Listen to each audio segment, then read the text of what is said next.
കുറുമാത്തൂരിൽ break നഷ്ടപ്പെട്ട സ്വകാര്യ bus ക്ഷേത്ര കമ്മിറ്റി ഓഫീസ് കെട്ടിടത്തിലേക്ക് ഇടിച്ചു കയറി 4 പേർക്ക് പരിക്ക്. താനിക്കുന്നിലാണ് അപകടമുണ്ടായത്. ബസ്സിലെ ഡ്രൈവർ, കണ്ടക്ടർ, 2 യാത്രക്കാർ എന്നിവർക്കാണ് പരിക്കേറ്റത്. തളിപ്പറമ്പിൽ നിന്നും താനിക്കുന്നിലേക്കുള്ള സ്വകാര്യ ബസ്സാണ് നിയന്ത്രണം വിട്ട കുറുമാത്തൂർ താനിക്കുന്ന് അയ്യപ്പ ക്ഷേത്ര കമ്മിറ്റി ഓഫീസ് കെട്ടിടത്തിലേക്ക് ഇടിച്ചു കയറിയത്. തിങ്കളാഴ്ച ഉച്ചയോടെയായിരുന്നു അപകടം. അവസാന സ്റ്റോപ്പിൽ വെച്ചാണ് ബസ് അപകടത്തിൽപ്പെട്ടത്. ബസ് ഡ്രൈവർ ചെറുകുന്ന് മൊട്ടമ്മൽ സ്വദേശി നികേഷ്, കണ്ടക്ടർ ചെറുകുന്ന് സ്വദേശി ശശി, യാത്രക്കാരായ കുറുമാത്തൂരുടെ PM മൂസാൻ, ജാബിർ എന്നിവർക്കാണ് പരിക്കേറ്റത്. ഇവരെ തളിപ്പറമ്പിലെ സ്വകാര്യ ആശുപത്രിയിൽ പ്രവേശിപ്പിച്ചു. ബസ്സിനുള്ളിൽ കുടുങ്ങിപ്പോയ ഡ്രൈവറെ അഗ്നിശമന സേന എത്തി അരമണിക്കൂറിലേറെ പ്രയത്നിച്ചാണ് പുറത്തെടുത്തത്. വലിയ അപകടമാണ് ഒഴിവായതെന്ന് നാട്ടുകാർ പറയുന്നു. ബസ് അങ്ങനെ സ്പീഡിൽ അടിച്ചു വരുന്നത് സാധാരണ അങ്ങനെ വരത്തില്ല. നമ്മൾ തിരുവഞ്ചി ബസ്സിന് അങ്ങനെ തോന്നി.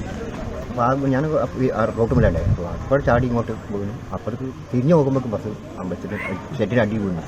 അപ്പോൾ ഉള്ളിൽ കയറുമ്പോൾ 3 ആൾ അതിൻ്റെ ഉള്ളിലുണ്ട്.